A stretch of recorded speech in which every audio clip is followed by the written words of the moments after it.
فريضة على كل مسلم أو كما قال عليه الصلاة والسلام. وقال الله تعالى: يا أيها الذين آمنوا اذكروا الله ذكرا كثيرا وسبحوه بكرة وأصيلا. وقال الشاعر: जिक्रुल्लाह से क्या मजा है, जिक्रुल्लाह से क्या मजा है, जाकिरों से पूछियो शाखे गुल में क्या मजा है, बुलबुलों से पूछियो। अल्लाह अल्लाह इस शीरीन इस्तुनाम शीर शक्कर में कुनद जानम तमाम। अध्यक्ष सम्मानित हजरत उलामा इकराम, आइम्मा मसाजिद और मुराब्बिन इकराम ও অন্যান্য দিনদার মুসলমান ভাই বোনেরা, সর্বপ্রথম আল্লাহ রাব্বুল দরবারে শুকর জ্ঞাপন করছি। এই জন্যই ওই মহান আল্লাহ রাব্বুল আলামিন একটা মহান হুকুম ছিল মাগরিবের 3 রাকাত ফরজ নামাজ।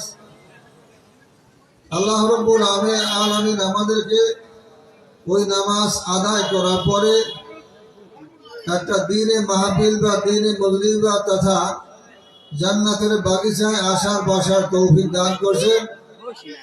এই জন্য আমরা দিল থেকে সবাই শুকরিয়া আদায় করি, সবাই বলে আলহামদুলিল্লাহ।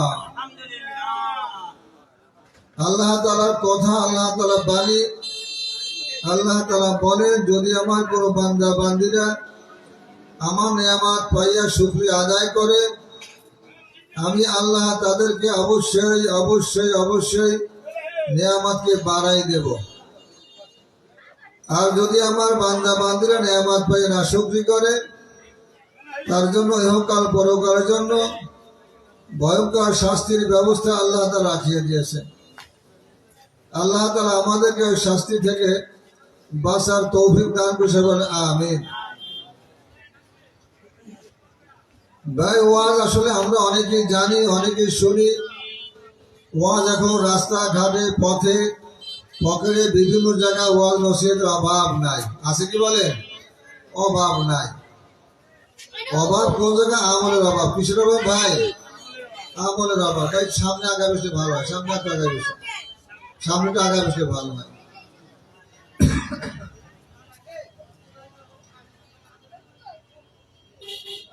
আল্লাহ তাআলা যত বড় মহান, তার নবীও তত বড় মহান। তার আলোচনা, তার কালাম, তার বাণী, এগুলোও অত্যন্ত বড় মহান। আর যেই বান্দা বান্দি আল্লাহ তাআলা সেই মহান বাণীকে মানবে, রসুলের মহান আদর্শকে মানবে, আল্লাহ তাআলা তাদেরকে তেমন দুনিয়ার মধ্যে মহান বানাবে এবং আখিরাতের জিন্দেগির মধ্যে মহান আল্লাহ রাব্বুল আলামিন বানাবেন। এই জন্য কালকে আমাদের ময়দানে যখন হাসরের ময়দান কায়েম হয়ে যাবে, বান্দা বান্দি হিসাব নিকাশ শুরু হয়ে যাবে, আল্লাহ রাব্বুল আলামিনের সেই যে কুরসিতে বসা থাকবেন, এই কুরসির আশেপাশে দুনিয়া সৃষ্টি থেকে যত নবী রসুলগণ আল্লাহ তাআলা বানাবেন, প্রত্যেক নবী রসুলের নামে এক একটা কুরসি থাকবে, অর্থাৎ চেয়ার থাকবে। কি থাকবে ভাই? চেয়ার থাকবে। এর পাশে অনেক চেয়ার থাকবে যেখানে কোনো নাম থাকবে না। কি থাকবে না? নাম থাকবে না। হাসরের ময়দানবাসীরা যারা সামনে থাকবে, তারা প্রশ্ন করবে, আল্লাহ, যে আসনগুলো দেখতেছি আপনার আসনের পরে ডাইনে বামে যে আসনগুলো আছে, নবী রসুলগণের আসনের নাম দেখা যায়, কিন্তু এমন কত আসন যেখানে কোনো নাম নাই, কিন্তু অনেক লোক তো প্রত্যেক আসনে ভরা লোক। এই লোকগুলা কারা? এই লোকগুলা কারা? চেয়ার আছে কিন্তু তাদের নাম নাই। আল্লাহ তাআলার পক্ষ থেকে আওয়াজ আসবে, ওই লোকগুলা, ওই লোক যারা দ্বীনের দায়ী ছিল। কি ছিল ভাই? দ্বীনের দায়ী। দ্বীনের দায়ী বুঝি ভাই? দ্বীনের দায়ী অর্থ যারা আল্লাহর পথের দিকে যারা ডাকে, যাদেরকে আহ্বান করে যে তোমরা আল্লাহর পথে আসো, এক আল্লাহকে মানো। তারা নবী না, কিন্তু নবীওয়ালা কাজ করে। কি করছে ভাই? নবীওয়ালা কাজ করছে। নবীদের যে জিম্মাদারি ছিল, এই জিম্মাদারি গুলো তারা আদায় করছে। হুজুর পাক সাল্লাল্লাহু আলাইহি ওয়াসাল্লাম জামানার আগে যত নবী রাসূলগণ গেছে, তাদের যেমনি নিজের জিম্মাদারি দাওয়াত ছিল, কিন্তু তার উম্মতের উপর জিম্মাদারি দাওয়াতের জিম্মাদারি ছিল না। কি ছিল না? ছিল না। এই জন্যই ছিল না যে এর পরবর্তীতে আবার নবী আসতেছে। আমার নবী কি? এক নবী শেষ হবে, আর এক নবী আসবে। আমাদের আখিরি জামানা পয়গম্বর সাল্লাল্লাহু আলাইহি ওয়াসাল্লাম জামানার পরে তিনি শেষ নবী। এই নবীর যে জিম্মাদারি গুলা তার উম্মতের উপর দিয়ে গেছে। কি দিয়ে গেছে ভাই? উম্মতের উপর দিয়ে গেছে। এজন্য হাদিসের মধ্যে আছে, রাসূল বলেন এই কথা, আল উলামা ওয়ারাসাতুল আম্বিয়া ওয়া ইন্নাল আম্বিয়া লাম ইওয়ারিসু দিনারা ওয়ালা দিরহামা। এই হাদিসের মধ্যে রাসূল বলেন এই কথা, শেষ জামানার মধ্যে আমি মৃত্যুর পর আমার ওয়ারিসগণ থাকবেন ওই সব লোক যারা ওলামায়ে ইকরাম, ওলামায়ে ইকরাম, যারা কোরআন এবং হাদিসের জ্ঞান অর্জন করছে তাদেরকে ওলামায়ে ইকরাম বললে কি বলেন? আর নবীর মধ্যে আর ওলামায়ে ইকরামের মধ্যে পার্থক্য ছিল কি? একই জ্ঞান। নবীর মধ্যে যেমন ইলমে ইলাহি ছিল, কোরআন হাদিসের জ্ঞান ছিল, আলেমের মধ্যে তেমনি ভাবে ইলমে ইলাহির জ্ঞান আছে। পার্থক্য আদরও শুধু নবী রাসূলের উপর আল্লাহ তাআলা ওহী পাঠাইছেন, ওলামায়ে ইকরামের ওহী পাঠান না। কি বলেন না ভাই? ওহী পাঠান না। একই এলেন, একই কি এলেন। আখিরি জামানা পয়গম্বর সাল্লাল্লাহু আলাইহি ওয়াসাল্লামের যারা উম্মতের মধ্যে হক্কানি ওলামায়ে ইকরাম থাকবে, এদের দাম কত ভাই? দাম হলো মূসা আলাইহিস সালামের জামানার মধ্যে বনি ইসরাইল ছিল, এরা 40 জন নবীর যে মূল্য, ওই মূল্য হলো শেষ জামানা একজন ওলামায়ে হক্কানির মূল্য হলো ওই পরিমাণ, ওই সমতুল্য মূল্য। কিন্তু আমরা বুঝিও না, আর আমল করার চেষ্টা করি না, আমরা মূল্যায়ন করার চেষ্টাও করি না। আমার কথা বুঝে আসে ভাই? এই জন্য ভাই আমরা যারা আছি আমাদের এখন, এই জন্য বলছি প্রথম, ওয়াজ কেউ কম জানি না। ওয়াজ ঘাটে পথে পকড়ে সব জায়গায় ওয়াজ আছে নাকি বলেন? কিন্তু আমাদের অভাব আমলের অভাব। কিসের অভাব ভাই? আমলের অভাব।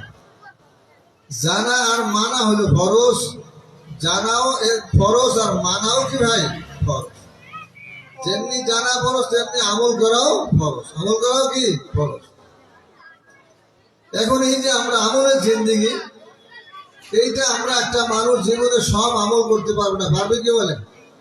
এই জন্য আমরা যারা দুর্বল ইমানদার আছি, যতটুকু আমল আমাদের সম্ভব এতটুকু আমল আমরা করব।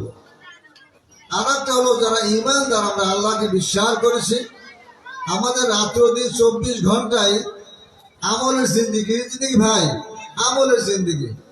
যদি আমরা সেইভাবে জানতে পারি আর মানতে পারি, জানতে পারি কি পারি ভাই? মানতে পারি। যেমন আমি একটা উদাহরণ দেই, একটা লোক মনে করেন ফজরের নামাজ পড়ছে, পড়াবা নিয়াত করছে আল্লাহ যদি বাসায় রাখো জোহরের নামাজ আমি পড়বো, জোহর নামাজকে আমি পড়বো। এই ফজর থেকে জোহর পর্যন্ত সে দুনিয়ার বহু কাজ কারবার হালাল কাজগুলো করছে না? কারণ মানে করে না ভাই? এই যে সময়টা গেল, সে একটা আমল না করবেও তার আমল নামা একটা আমলের সব আল্লাহ তাআলা দয়া করে লিখে দেবেন। কি আমল রাখবেন? যদি কোনো ব্যক্তি ওই ফজর থেকে জোহর পর্যন্ত নফল নামাজ পড়তে থাকে, নফল নামাজ কি পড়তে থাকে, সে যে পরিমাণ নেকি পাবে, ওই নিয়ত করছে, আল্লাহ তাআলা ওই পরিমাণ নেকি তাহলে আল্লাহ তাআলা দান করবে। তাহলে একটা মুমিনের এই যে সময়টা গেল, এই সময়টা আমলের সময় গেল না? কি বলেন? আমি জানি না, মানতেও পাই না, মানতেও কি পাই না। নিয়ত করতে ভাই পয়সা লাগে ভাই, লাগে। নেক কামে নিয়ত করলে আল্লাহ তার নেকি দেওয়া শুরু করে। আল্লাহ যত বড় তার দান তত বড়, নাকি বলেন? আল্লাহ যত বড় তার দান তত বড়। আল্লাহ তাআলা সাজাই রাখছে যে আমার বান্দারা শুধু এই নবীর তরিকার মতো আমলগুলো করবে, আর আমি তার দিতেই থাকবো, দিতেই কি থাকবো। আমি যত বান্দারা আমি দেব, কিন্তু আমার ফজিলত থেকে একটুও কমবে না।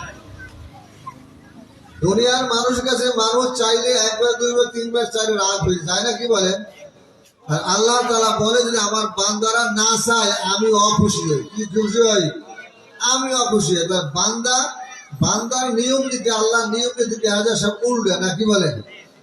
যদি এক বান্দা যতই আপন হোক, নাতি হোক, ছেলে হোক, ভাই হোক, একবার দুইবার তিনবার চাইলে দাবরিবার সরান্তা কয়বার ধরে দেবো, কি বলেন? আর আল্লাহ তাআলা কয় আমি চাই দিতে, বান্দা চাই না নিতে। আমি চাই কি ভাই? দিতে। আল্লাহ চাই মানে বান্দা চাই না নিতে। আমি সবসময় রেডি। আমি কি সবসময় কি রেডি? বান্দা যদি আমার দিকে হাইটা দিতে আসে, আমি তার দিকে দৌড়ে দিতে চাই। দৌড়ে কি ভাই? দিতে যাই। এর সে দয়ার ভান্ডার, এর সে মায়া মমতা আর কার আছে, কি বলেন ভাই? আল্লাহ তাআলার 100 ভাগ, 100 তার রহমতের 100 ভাগের 1 ভাগ এই যে দুনিয়ার সমস্ত মাখলুকাতের মধ্যে বিছাই দিছে। আর কেউ খুব ব্যাখ্যা দেয় না যে 99 ভাগ তো রাখছে আর এই যে 1 ভাগ, এই 1 ভাগ আবার 100 ভাগ করছে। এই 1 ভাগ সমস্ত মাখলুকাতের মধ্যে বিছাই দিছে। আল্লাহর হাতে রাখছে কত? 99 ভাগ আরো 99 পয়েন্ট, নাকি বলেন? 1 পয়েন্ট শুধু সমস্ত মাখলুকাতের মধ্যে দিছে। এতে একটা মা তার সন্তানের জন্য তার জীবনকে দিয়ে দেয়, দেয় কেন? মায়ায়। কিসে দেয় ভাই? মায়ায় দেয়। কাকের বাচ্চা আনবে, কাকে আপনার মগজের মাথার চুল উঠে ফেলে চেষ্টা করবে, এই জন্য যে ও বাচ্চা ধরছে কেন, নাকি বলেন? ও মরবে কি বাঁচবো ওই চিন্তা করে কি বলেন? করে না। যাই হোক, এটা শুধু মায়া। কিসে করে ভাই? মায়ায় করে। আল্লাহ তাআলা বান্দারে কত গুণ মায়া বেশি করে আর কত আদর করে আল্লাহ তাআলা বান্দাকে বানাইছিল, কিন্তু বান্দায় বুঝলো না। বান্দা কি করবে ভাই? বুঝলো না। মাত্র দুনিয়া ক্ষণস্থায়ী জিন্দেগির জন্য যেই মেহনত, যেই পরিমাণ কষ্ট আমরা করি, এর যদি 100 ভাগের 1 ভাগ আমরা আখিরাতকে জন্য কষ্ট করতাম, তার প্রত্যেকটা লোক মনে ওলি আল্লাহ হয়ে যায়। আমার উস্তাদ একটা কথা বলতো না ভাই, ইলেকশনের সময় একজন মেম্বার বা চেয়ারম্যান পদপ্রার্থীর কর্মীরা যেই পরিমাণ মেহনত করে এবং কেন্দ্রে যেই পরিমাণ মেহনত করে, এতে সবাই জানে যে এই জায়গা হবে কয়জন? একজন। এক ইউনিয়নের চেয়ারম্যান হবে কয়জন? একজন, না কি বলেন? এক ওয়ার্ডের মেম্বার হবে কয়জন? একজন। চেয়ারম্যান ইলেকশন দাঁড়াইছে বলে 10 জন বা 5 জন, আবার ওয়ার্ডে দাঁড়াইছে 4-5 জন, সবাই জানে কি হবে? একজন, নাকি বলেন? কোন সন্দেহ আছে? সবাই জানে, কিন্তু সবাই হওয়ার আশায় করে, নাকি বলেন? হওয়ার আশায় করে না ভাই। আর ইলেকশনের মধ্যে তো মুনাফিক দরবার আসল দিকে আমি যাবো না, মূল কথা বলছি, ভেঙে বলছি কথা যে এই যে মেহনত, যে পরিমাণ যারে ধরবে না হাত তারে ধরে পাও, নাকি বলেন? কি ভাই? ভোটটা আমার দিয়ে, ভোটটা কি আমার দিয়ে, ভোটটা আমার দিয়ে। যদি যে কয় রাত উজাগার করিয়া, যে কয় রাত পাহারা দিয়ে ওই মানে ওই তরের লোক এই এলাকায় ঢোকে কি না ঢোকে, সারা রাত পথে পথে লোক সেট করিয়া থয়, নাকি বলেন? থয় কেন? কোন বাড়ি ঢোকে, কোন জায়গা যায়, কি কয়, কার পাত্রে শুনছয় না? ওইয়া যদি কিছু রাত্র আল্লাহর ইবাদত বন্দেগীর মধ্যে একটা মানুষ কাটাই দিত, তাহলে প্রত্যেকটা লোক আল্লাহর খাতায় সদস্য হিসেবে গ্রহণযোগ্য হয়ে যেত। কথা বোঝেন না ভাই? সবাই জানে, কিন্তু আল্লাহ দরবার কি নাই? ফেল নাই। কি নাই? ফেল নাই। যদি ওই 5 জন চেয়ারম্যান যদি চিন্তা করত আমি আল্লাহর গোলামের স্বীকার করি, আমি আল্লাহকে আপন করব, যাতে আল্লাহ আমার ভোটটা দেয়, কি বলে? ভোটটা দেখে মানে কি আমার গ্রহণ করে, তার প্রত্যেক চেয়ারম্যানই সে একজন আল্লাহর ওলি হয়ে যাইত, প্রত্যেক মেম্বারে আল্লাহর ওলি হয়ে যাইত। যেই পরিমাণ কষ্ট একজন মেম্বার চেয়ারম্যান হওয়ার জন্য করে, এরপরে সেই আমরা চেয়ারম্যান হইলেনি একজন বা মেম্বার হলেন। এরপরে বর্তমান যে যুগ, এই যুগের মধ্যে দেখা যায় যে আসলে চেয়ারম্যান হইলে যতই তো গালিয়ে ফেরে না, ফেরে কি বলেন? মেম্বার হয়ে যতই তো গালিয়ে ফেরে না, ফেরে কি বলেন? চেয়ারম্যানে বলে যেই পরিমাণ টাকা খরচ করছি, টাকা 2 লাগবে, কি বলেন? আর মেম্বারে বলে যেই পরিমাণ টাকা আমি খরচ করছি, ওই টাকা তোমার উড়িয়ে দেবে, কি বলেন? সে বলে না? বলে। শুধু এতটুকু যদি মেহনত যদি আল্লাহ রাস্তায় মানুষ করতে পারত, প্রত্যেকটা মানুষ আল্লাহর ওলি হয়ে কবরে যাইত। এই জন্য আল্লাহ তাআলা বলে, ইন্নাল্লাযীনা আমানু ওয়া আমিলুস সালিহাতি কানাত লাহুম জান্নাতুল ফিরদাউসি নুজুলা। আল্লাহ তাআলা বলে 2টা আমল। কয়টা আমল? যে 2টা আমল করে কেউ যাইতে পারে,